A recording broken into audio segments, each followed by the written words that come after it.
Hello, welcome, Cabbage here.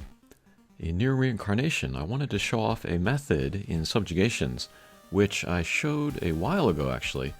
It was either right when Subjugations came out in Global, or it was after the addition of the Quest 4 difficulty. But now with the Quest 5 difficulty addition, maybe people have a renewed interest in it. And then we have the Quest 5 difficulty, which is very tough. And one of the concerns that I hear is that it's hard to get the knockdown in every wave. And so this method here will kind of get around that, and we're just going to aim for one single knockdown, even though there are 3 waves. And it's still possible to get a decent score, as we can see here. Depending on your account, this method might be good enough to get you, SSS plus scores, or it can serve a lower goal, if you just want SSS1, maybe this will help you out. Also, this could act as like kind of the first step towards a full team going for the SSS plus score. But as we can see, we're really taking advantage of the difficulty bonus for playing Quest 5, 2600% multiplier. Survival bonus, we see that one guy does go down, so we lose the 50%. Maybe you can guess which guy goes down.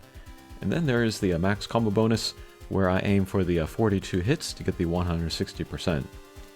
The extra 20% might not seem like very much compared to 2600, but the thing is that we need the damage from the combo in that first wave in order to set up the second wave.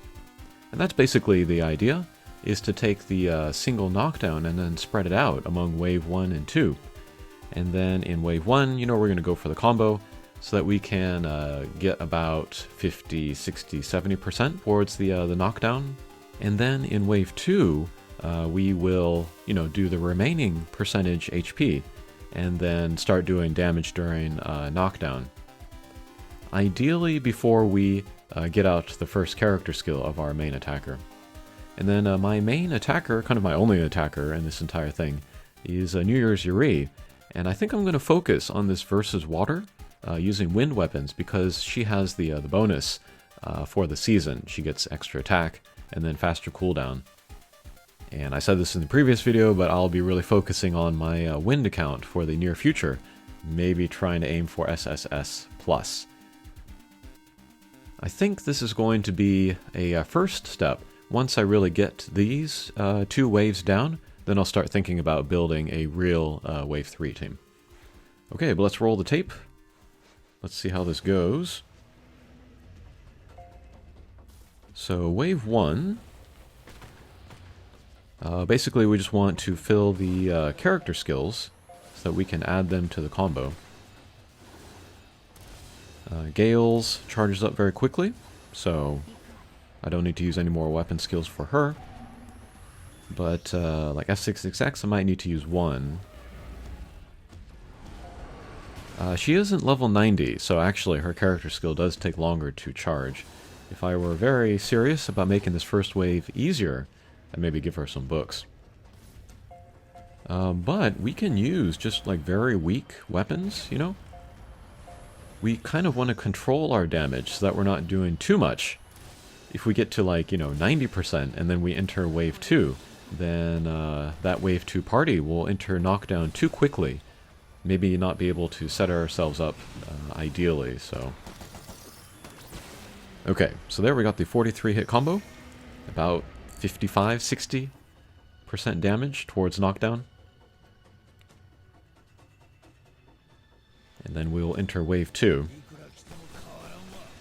And then one nice side benefit of doing this method is you can kind of cancel the big AoE attack in this wave 2, which I think comes in every element.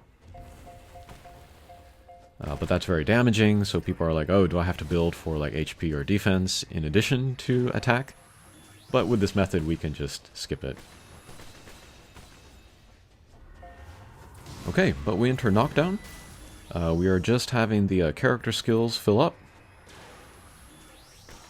So let's get Yuri's in there.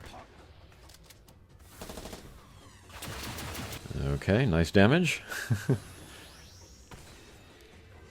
And I am very much missing Christmas Akeha. I think I'm going to start saving up my materials in this global account to pull to the ceiling for her. But in the meantime, using Argo and Demas here. And I think Lacrima Livania is even better than this Demas. Haven't pulled him yet, but if I do, I might use him. Okay, but got some decent damage in there. And then another kind of side effect of getting the knockdown so early is that we're going to have a lot of time after knockdown. And then we can actually go for another combo. Maybe aim for the damage cap outside of knockdown.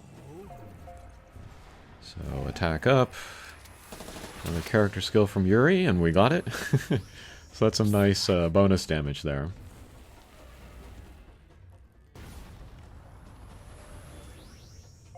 And then we're just kind of focusing on surviving. So fill up the time with skills. And yeah, that big AoE attack just does not come out in Wave 2.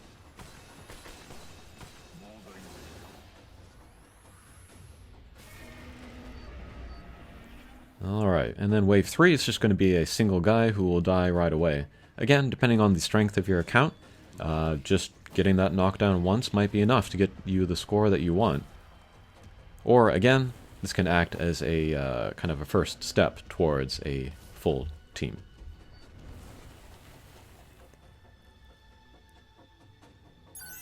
And there we go. I have heard this method called like mini subjugations. I've also heard it called like easy mode. It certainly takes less time overall, so if you are a busy person, maybe this method would be good for you. And here are the results. So yeah, not a lot of damage in the first wave at all. Not a lot of damage from the two support characters in Wave 2. We're really relying on setting up Yuri, basically. Okay, hopefully that was helpful. Thanks for watching, and we'll see you again. Take care.